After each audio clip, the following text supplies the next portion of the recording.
DearEvanHansen.com. Welcome to episode 3 of my vlog series, Family Tree. This week we are going to be talking about staying healthy. We're talking about food. I'm going to show you some pre-show rituals, and we're going to see what other fun events and happenings are going on here at the Nederland of Theater. Let's do it. So let's go. Before every single show, the 5 of us circle up backstage and we just say hello, check in, because we don't all get to see each other throughout the show. And we sometimes will dedicate a show to someone that's in the audience or someone we love.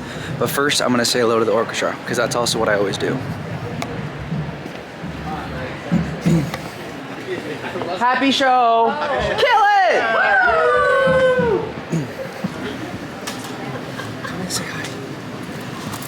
It's DEAR. No, it's Mel. You know what I'm saying? Yeah, saying smell up in this. Alright, maybe this was not a great idea. It's Friday night on Broadway. What you doing on Broadway? Friday night on Broadway. This camera. What are we? I know. Hi, everybody! Alright, who's this for? What is this for today? Who needs it? Michael. Michael, what do you Michael need? needs it. I need a cannonball. Oh, is this a cannonball show? Cannonball. I need a cannonball. He didn't sleep last night. You did? Oh. Oh, he has For words. No. Great, that's nice. Bless. Oh, bless me. That's nice. 1, 2, 3, cannonball. That's nice. I have assembled what I would like to call Zach's essentials for vocal health and for physical health, body health, while doing an 8-show week. Of course, it is not all-encompassing, but this is pretty much what I always have on hand in my dressing room. So, first and foremost, hydration is key. I try to drink 1 or 2 of these thanks to my brilliant dresser, who is always keeping me hydrated throughout the show, especially when it is so dry during the winter. This steamer, one could argue, is my best friend. I usually will steam with this Vic steamer for an hour before every single show, because it just helps me loosen up mucus and feel like I'm getting my cords ready to perform for each show. This is a nebulizer that I will use more immediately preceding going on stage. I always have a straw in hand for some gentle or more intense phonation as I warm up. This entertainer spray, I'm sure that everyone has seen it. It could be 100% placebo, but look, it makes me feel good and makes me feel ready to perform, so I swear by it. This lemon ginger honey tea, I discovered this, started using this during Evan Hansen years, and it calms my tummy and also calms my voice and my throat and makes me feel really good. I generally am a big fan of cough drops, or if you like Grethers, that's great. I've recently been on a kick of Bees, which essentially, if you know Throat Coat the tea, they make little cough drops for them. And I really like how they taste, and they do a great job of kind of keeping me lubricated and also making me feel ready for the show. Aquaphor. Please sponsor me, Aquaphor. Is that a thing? This is always on my lips. It's always all over my face, especially during the winter, which I'm sure you've seen in some of these vlogs. Obviously, this isn't directly related to vocal health, but, you know, if your lips are incredibly chapped or your face is really dry, that can actually affect the way that you can use your instrument overall. Now, in terms of more physical health, if I'm feeling under, I'm not a huge supplement person, but this is the stuff that I swear by. This is the off-brand of something called Nasacort, if this will focus. Nasacort, which if I'm ever feeling post-nasal drip, like if I feel really snotty, this helps with drying you out, but not too much to not be able to sing.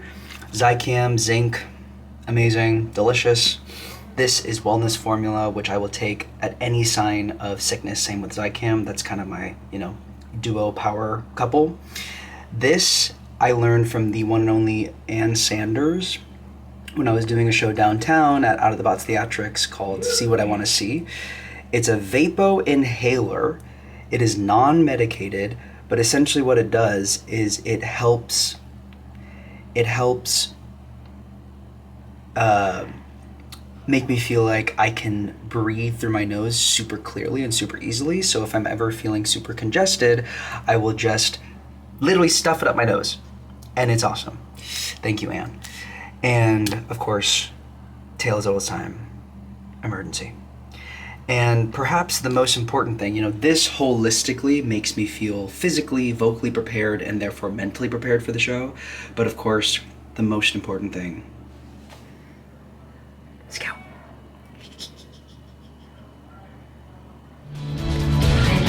Why yes, that is the one and only Adina Menzel warming up for the matinee, running up and down stairs while warming up.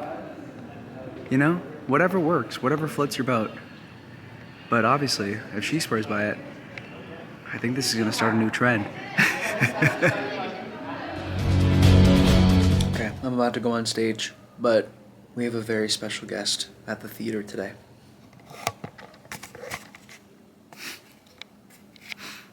Hi, Scout. It's a very sleepy Scout. Can you say hi, Broadway.com?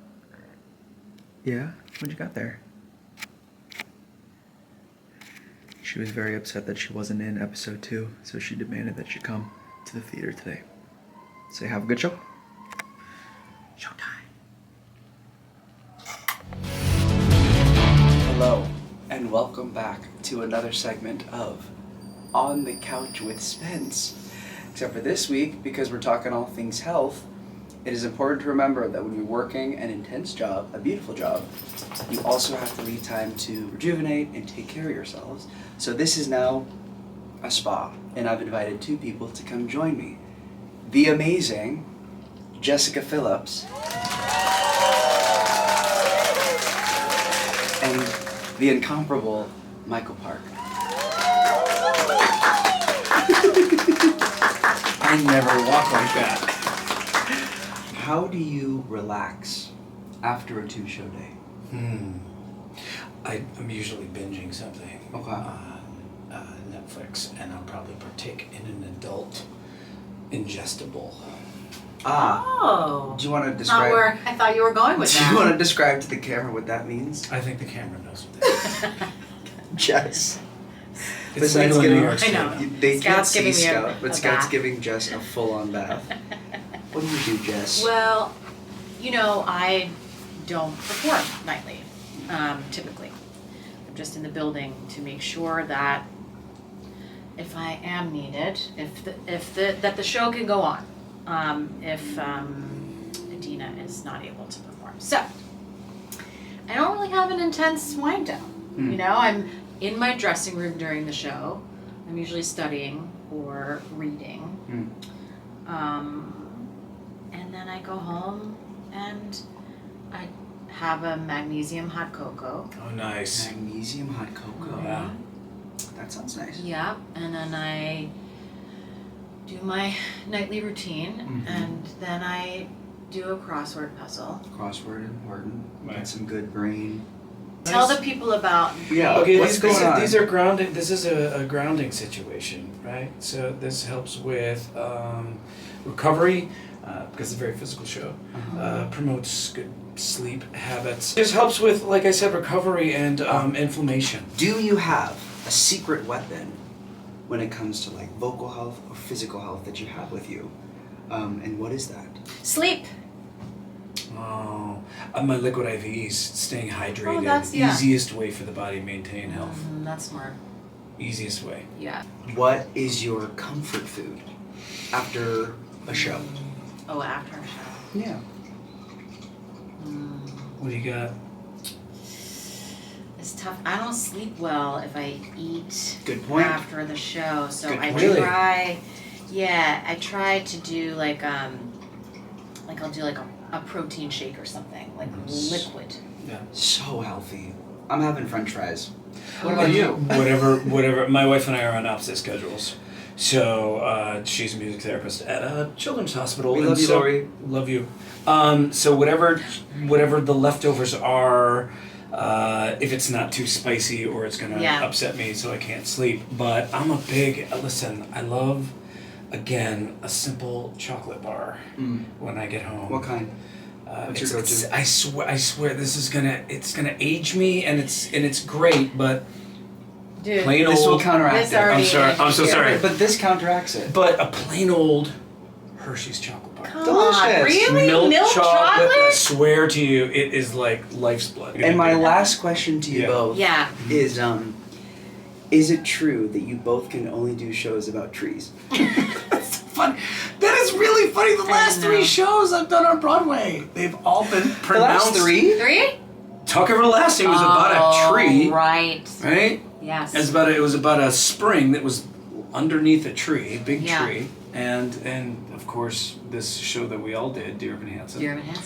and this beautiful. And do the beautiful people show. know we're all on the same floor? No. Our This dressing is- rooms are all on the same floor. This is by happenstance. This is the Dear Evan Hansen alumni floor. It is. Me and Michael are here. Jess is on the other side, and we just cry and think about trees Yeah. and laugh and smile and mostly just laugh with each other. And Zach doesn't know this, but we're gonna knock down this wall right here. No, we're not. And we're gonna Actually share not. a room. We're gonna share a room. I love it because we're on Broadway. Yeah. All right, another very important piece of the puzzle to staying healthy on a show schedule is how we refuel our bodies with what we eat. Now, food is of the utmost importance to me. It is my most favorite topic of conversation. I am always eating something or drinking something, and if I'm not, I'm probably thinking about what I am next eating or drinking. And that, my friends, is a product of being Asian and Jewish. But what I actually eat varies day to day, week to week, so I figured what I would show you this week is what I currently have in my fridge, in my dressing room, and in my makeshift pantry. Alright, welcome to my dressing room, kitchen, and fridge. You've made a long journey. It's already the middle of the week, so this won't be a full fridge, but it'll give you an idea of what I'm working with this week. For beverages, I've got some Coke Zero, some Liquid IV, some Gatorade. For salty snacks, because I like to have a mixture of salty and sweet, I've got delicious Cheetos and these teriyaki seaweed snacks. For sweet snacks, I've got some apples and some peanut butter, and perhaps the most beloved snack of mine, chocolate-covered gummy bears. They are amazing. Don't knock until you try it. These have saved my life on many occasions. Also, if I am really hungry during a show, or if I feel like my meal right before the show didn't satiate me, I always make sure to have a secret stash of more substantial meals on hand. And so for this week, I've got some lentil soup, super easy just to zap in the microwave, and a salad kit, so that I'm ready to go and ready to refuel whenever I need to. All right, another component that most people know to staying healthy on a show schedule is warming up your body, warming up your voice. As you can see in Exhibit A. For me, I like to always move my body in some way before a show to varying degrees of intensity. And I always like to cool down my voice vocally and do a little bit of stretching. I should definitely stretch more after a show physically. But today is actually a day off. So my goal for today is just to relax and recharge. I am currently on a walk with Scout. We're playing some ball in the park. Gonna connect with some loved ones and gear up for another amazing week at the Nederlander. I'll see you at the theater tomorrow.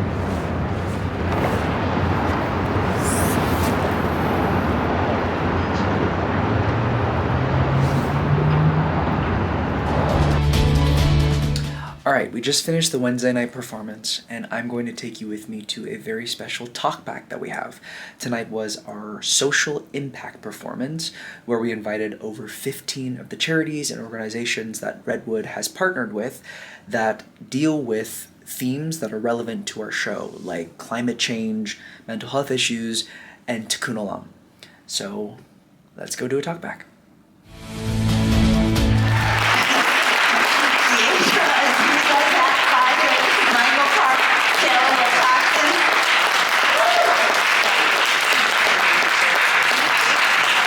I want to echo everything they said about how appreciated it is that you are here and that you're all doing the work you're doing.